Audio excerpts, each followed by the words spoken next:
రైతుల ఆత్మహత్యలు వాటి గురించి ఒక్క మాట కూడా మాట్లాడకపోవడం అంటే రేవంత్ రెడ్డి ప్రభుత్వం యొక్క ప్రాధాన్యతలు ఎట్లా ఉన్నాయో దీన్ని బట్టే అర్థం చేసుకోవచ్చు. ఇవాళ భారతదేశంలో బహుశా ఏ రాష్ట్ర సెక్రటేరియట్లో జరగని అత్యంత ఘోరమైన నీచమైన పరిస్థితి మన రాష్ట్ర సెక్రటేరియట్లో జరిగింది.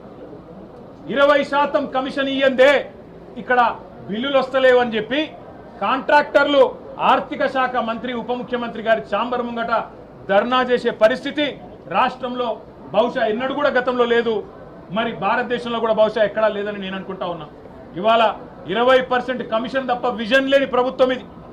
ఈ విజన్ ఉంది, ఆ విజన్ ఉంది, AI డేటా సైన్సెస్ అని పెద్ద పెద్ద మాటలు. విజన్ లేదు, మన్ను లేదు, కమిషన్ తప్ప. No vision only commission, only 20% commission అనే విధంగా ఇవాళ ప్రభుత్వాన్ని నడుపుతూ ఢిల్లీకి మూటలు పంపుతూ ఇక్కడ చిన్న కాంట్రాక్టర్లను, సర్పంచ్లను, చిన్న చిన్న వ్యక్తులను వేధించి చివరికి ఓవర్సీస్ స్కాలర్షిప్లు ఇవ్వకుండా, గురుకులాల్లో తిండి పెట్టకుండా ఈరోజు పిల్లల్ని చంపుతున్న అరాచక ప్రభుత్వం రేవంత్ రెడ్డి ప్రభుత్వం, కాంగ్రెస్ ప్రభుత్వం. కనీసం గురుకులాల్లో ఉండే అధ్వాన్నమైన పరిస్థితుల గురించి ఒక్క మాట చెప్తారేమో అనుకున్నాం, దాని గురించి ఒక్క మాట లేదు. చనిపోయిన 83 మంది పిల్లలకు కనీసం ఒక మాట సానుభూతి చెప్పి సంతాపం చెప్తారేమో అనుకున్నాం, ఒక్క మాట కూడా వారి గురించి ప్రస్తావన లేదు.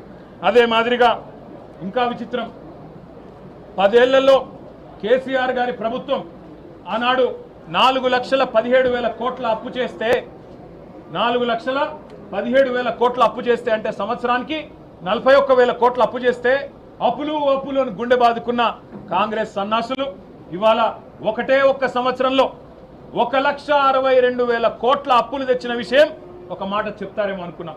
సరే, కేసీఆర్ ప్రభుత్వం కొత్తగా ఏర్పడ్డ తెలంగాణకు ఒక బలమైన పునాది వేయాలని బ్రహ్మాండమైన పథకాలు, రైతులకు వ్యవసాయానికి మాత్రమే 10 ఏళ్లలో కేసీఆర్ ప్రభుత్వం ఖర్చు పెట్టింది దాదాపు 4.5 లక్షల కోట్లు.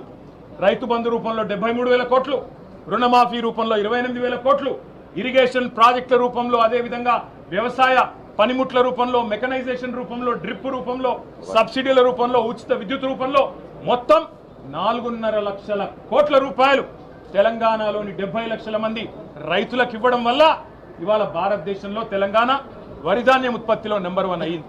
కానీ ఇవాళ గవర్నర్ గారి ప్రసంగంలో ఏం చెప్పుకుంటున్నారు? భారతదేశంలోనట రేవంత్ రెడ్డి ఉద్దారకం వల్ల తెలంగాణ నెంబర్ 1 అయినట్టు వరిధాన్యం ఉత్పత్తిలో. ఏది సంవత్సరం 14 నెలల్లో నువ్వు పంటలు ఎండబెట్టడం వల్ల, రైతు బంధు ఇవ్వకపోవడం వల్ల, కరెంటు అస్తవ్యస్తం చేయడం వల్ల, రైతుల ఆత్మహత్యల వల్ల వరిధాన్యం ఉత్పత్తి పెరిగిందా? సిగ్గన్నా ఉండాలి మాట్లాడడానికి ప్రభుత్వానికి, కనీసం సోయన్నా ఉండాలి. ఇవాళ లక్షల ఎకరాల్లో పంటలు ఎండిపోతుంటే కనీసం ఓదార్చడానికి ఒక మంత్రి దిక్కులేడు, కనీసం ఒక కాంగ్రెస్ ఎమ్మెల్యే లేడు. ఊళ్ళల్లో పోతే కాంగ్రెస్ ఎమ్మెల్యేని తరిమి కొడుతున్నారు. ఏది రైతు బంధు, ఏది రుణమాఫీ, ఎక్కడ తెచ్చిండ్రు మీరంతా అని చెప్పి ఊళ్ళల్లో ఇవాళ తరిమి కొడుతున్న పరిస్థితులను దాచిపెట్టే ప్రయత్నం గవర్నర్ గారి ప్రసంగం ద్వారా చేసిన మాట. 1,50,000 కోట్లు, 1,62,000 కోట్లు అప్పు చేసి ఒక్కటంటే ఒక్కటి కూడా పథకాన్ని ప్రారంభించని ఒక అసమర్థ ప్రభుత్వం రేవంత్ రెడ్డి ప్రభుత్వం. కేవలం కుంభకోణాలు, 20% కమిషన్లు, 30% ల్యాండ్ డీల్స్. నా మాట కాదు, కాంగ్రెస్ ఎమ్మెల్యేలు చెప్తా ఉన్నారు 30% కమిషన్ ఇస్తేనే మా మంత్రులు పనిచేస్తారు, 20% కమిషన్ ఇస్తేనే బిల్లులు వస్తాయి అని ఇవాళ స్వయంగా కాంగ్రెస్ ఎమ్మెల్యేల నోటంబడ వస్తున్న మాటలు, కాంట్రాక్టర్లు సెక్రటేరియట్లో ధర్నాలు చేస్తున్న పరిస్థితి. ఈ దుస్థితి గురించి గవర్నర్ గారు ఏమన్నా చెబుతారేమో.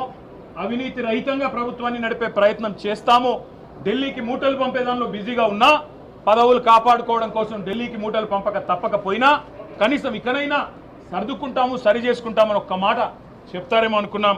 దాని ప్రస్తావన లేదు. ఒక్క గ్యారంటీ లేకుండా, ఒక్క గ్యారంటీ అమలు చేయకుండా, 420 హామీల్లో కనీసం ఒక్క హామీ అమలు చేయకుండా ఇవాళ